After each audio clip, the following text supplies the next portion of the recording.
Hello and welcome to Stourport Basin on a miserable overcast rainy day, which was not supposed to be a miserable overcast rainy day but has turned out so to be. And it's the place where I've had Twiggy, my 20-foot long rather ancient cabin cruiser, moored for the last 6 months? How time flies when you're doing very little. But the time has come to move the boat because for some aspects of the refurbishment it's just not feasible to do things in the water, so I'm going to take the boat down onto the river, alarmingly, go a little bit down to a wharf where the boat will be lifted out and put on blocks. Here it is at the moment, where it's been, as I say, for several months not moving. In the basin, still floating, that's a good sign. The rain's a little bit sporadic, but the sky is most definitely full of cloud. So I think it's going to be on and off all day.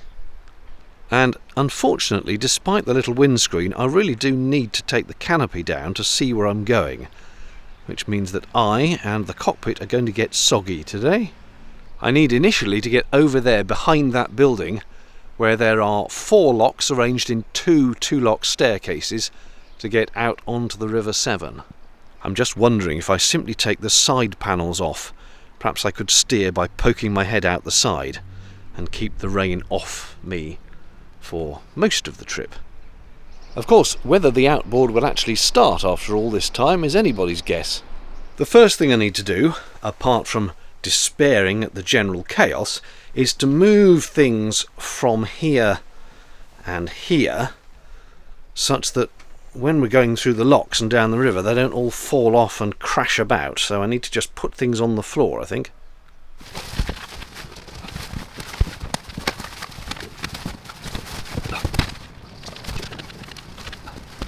Right, reconnect the fuel tank, pump a few squirts through to the engine and see about getting it started. Actually, just before we do that, there may be some viewers who are worried about the state of damp in the back, as there hasn't been any towel wringing for a while. Well, I'm pleased to tell you that this towel is pretty much dry, slight hint of dampness about it, but down the back there, which is where the dribble of water can normally be felt, is absolutely bone dry. The splash deck, or whatever you call that, where water splashes in from the outboard, is completely dry because I did stick these bin bags over the hole to stop rain getting in, and it seems to have done its job because that is dry. And that being dry, and then there being nothing under there at all, suggests to me that wherever that water was coming from was above and not below the water line. Otherwise it would be constant, wouldn't it, regardless of rain or weather. But it is dry down there at the moment, so that's good. Right, shall we see if this is going to start? Squeeze some fuel in first of all.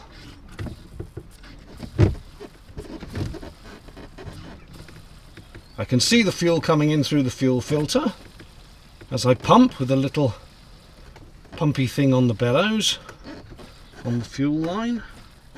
That's getting stiffer, which means the fuel is there. Yep.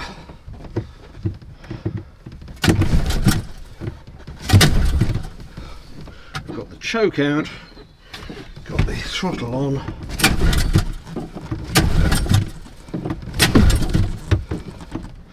Have I forgotten anything? No, I don't think so.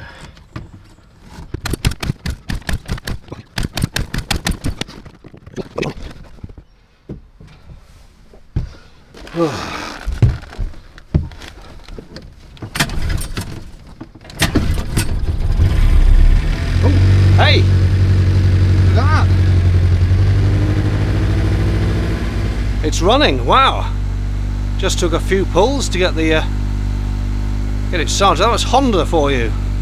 But will it keep going? I'm going to let it run for a few minutes before I even undock from here. And check that it is in fact spewing out water, which is good. That means the cooling system is running. It's bringing in canal water and pumping it out. I have of course brought my life jacket. I've also got my marine VHF, which I am licensed, although I can't really remember any of the lessons, but basically that's in case of panic. Plus I have my small anchor here tied at the bow and ready to be deployed should it be necessary from here. Off we go, let us be bold, seize the day, tempus fugit and all that.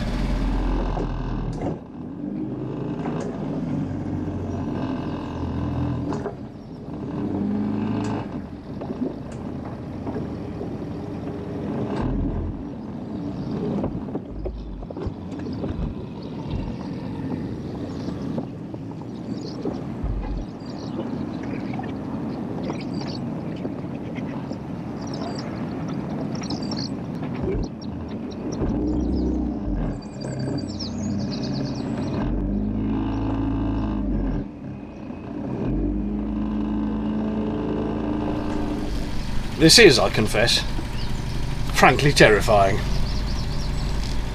I'm quickly remembering how the boat steers like a hovercraft, especially with a slight side wind. We're gently getting there though, heading towards the narrow locks.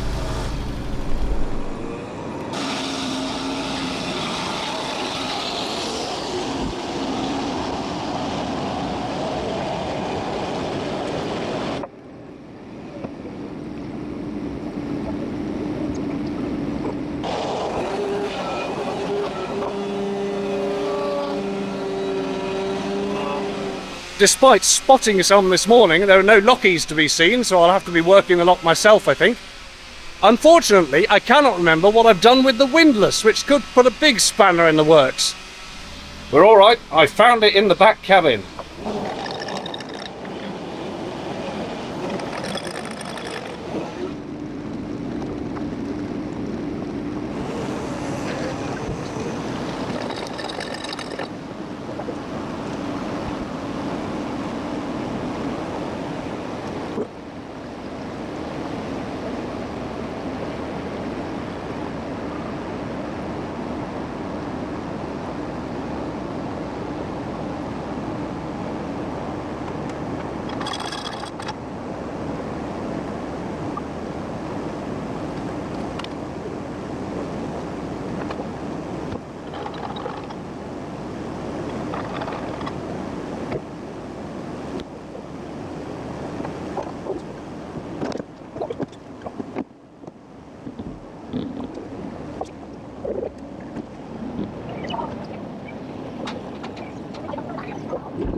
Well, I made a right balls of that turning.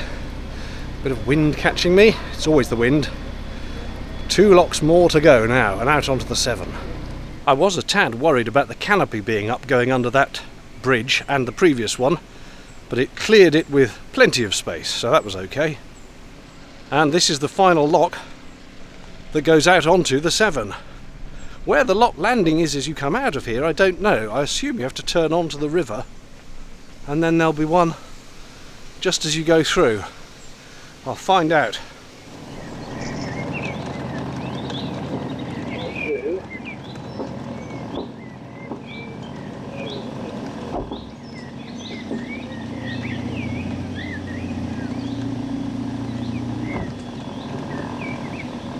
The river level is marked as green, low and good condition. You can see it doesn't appear to be flowing very fast. There is definitely a flow on, but if you look at the boat tied on a very loose rope, well, it's just starting to move off.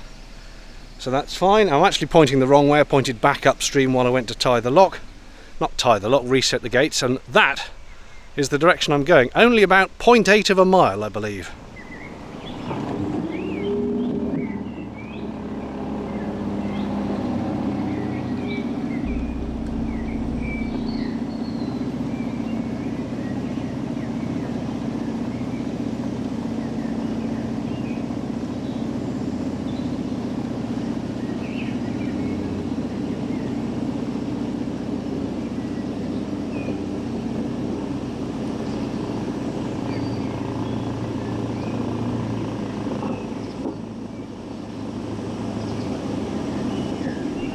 This is my view through the windscreen.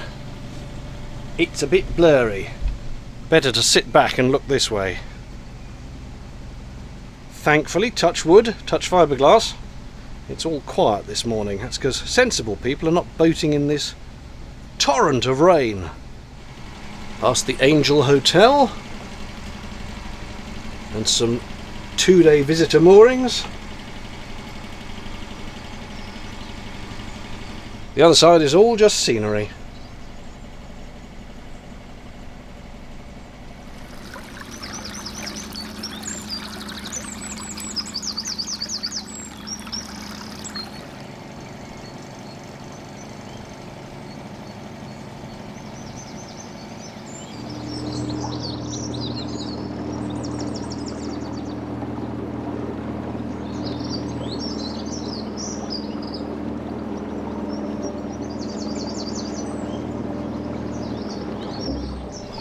We have danger to the left. I'm keeping well away.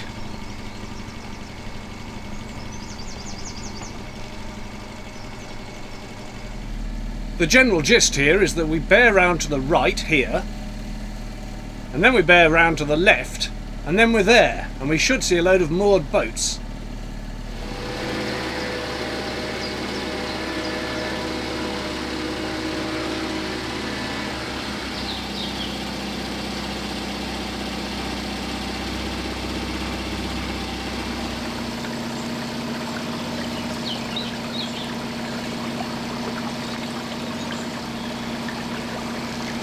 Aha! First glimpse of moored boats.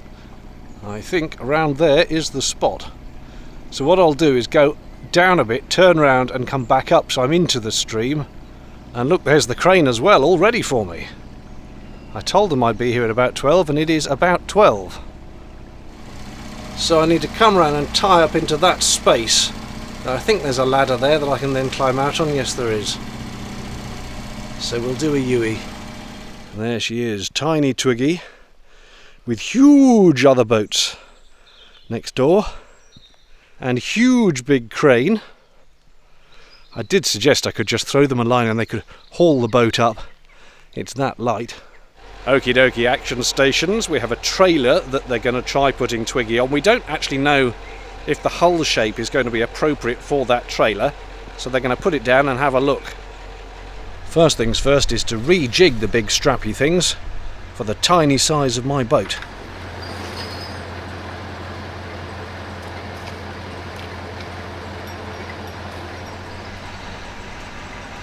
Look, they've come to enjoy the show.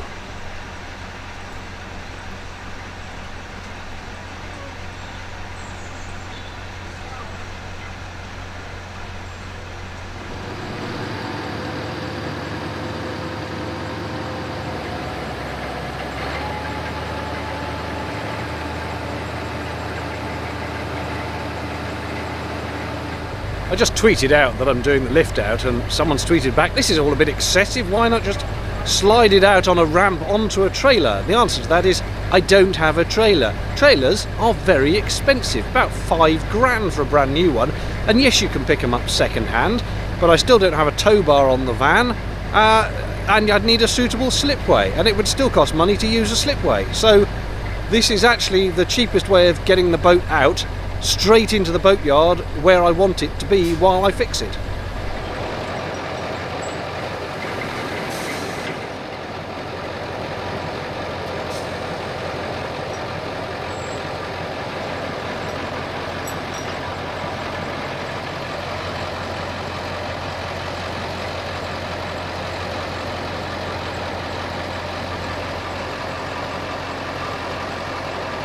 Now he's untied Twiggy from the ladder that I'd tied it to, and he's got hold of the bow line and he's just gently pulling it onto between the straps, which will then be lifted up very, very gently, Twiggy in the middle,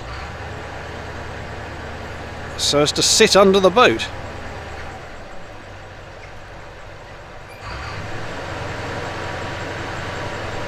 Up they go. Oh my god, it's up.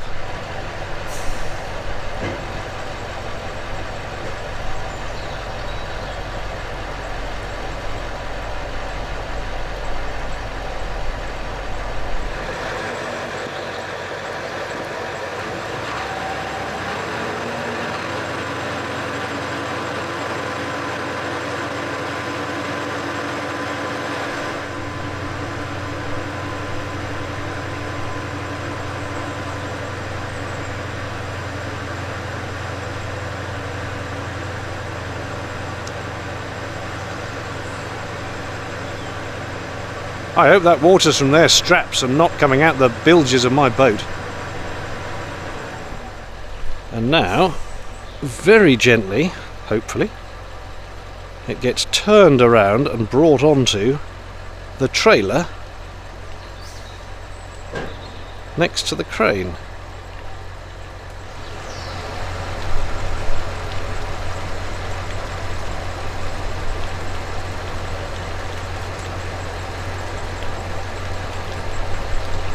It'll be nice to have a proper look at the underside.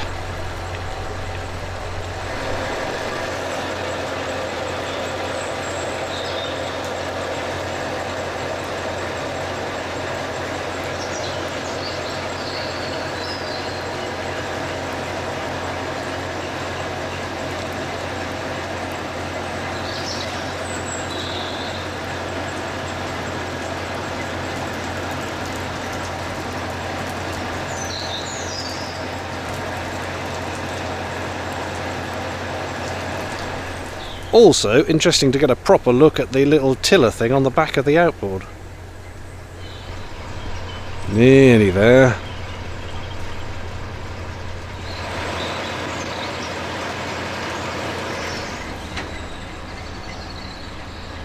Down.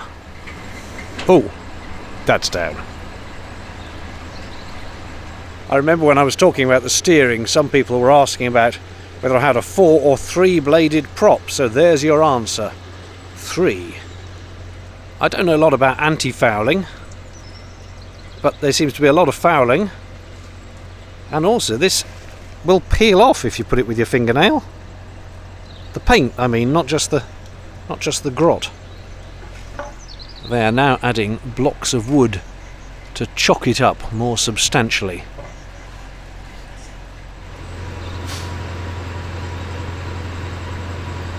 Straps are off, the crane goes away.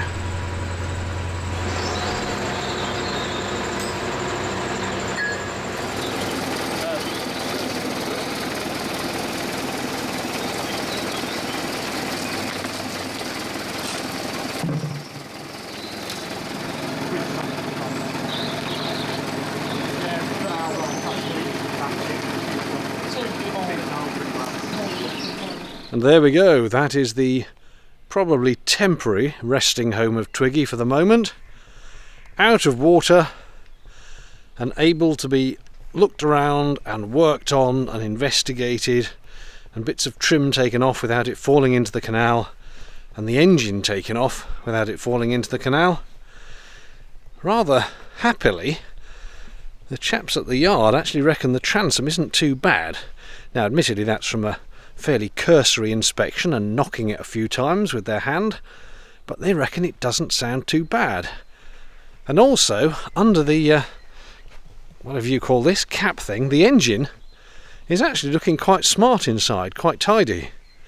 But unfortunately it doesn't look like there'd be room for an electric start conversion, which I'd been hoping to do. So I think I am going to have to swap the engine for a new one. Well, not new, but different one with an electric start. And there's obviously a fair bit of gunge to be hosed off the boat, but at least with it here I can have a proper look round at the paintwork and scrape it all back and attend to bits like this and bits where some old anti-foul has come off. I do not intend, and never have intended, for this to be a full back to factory showroom condition restoration. The idea of this was that it should be a relatively, as far as boats ever can be, cheap, sort of doing it up, making it look nice, not bodging it, but not throwing money where it really doesn't need to be thrown, but just get rid of the little holes and the cracks, smarten up the paintwork, take out all the cracks in the gel coat, that kind of thing, but not just throw bucket loads of money at it. So as far as I can do it cost effectively, shall we say, then that is my hope. And that is the end of this episode. Thank you for watching. Cheerio.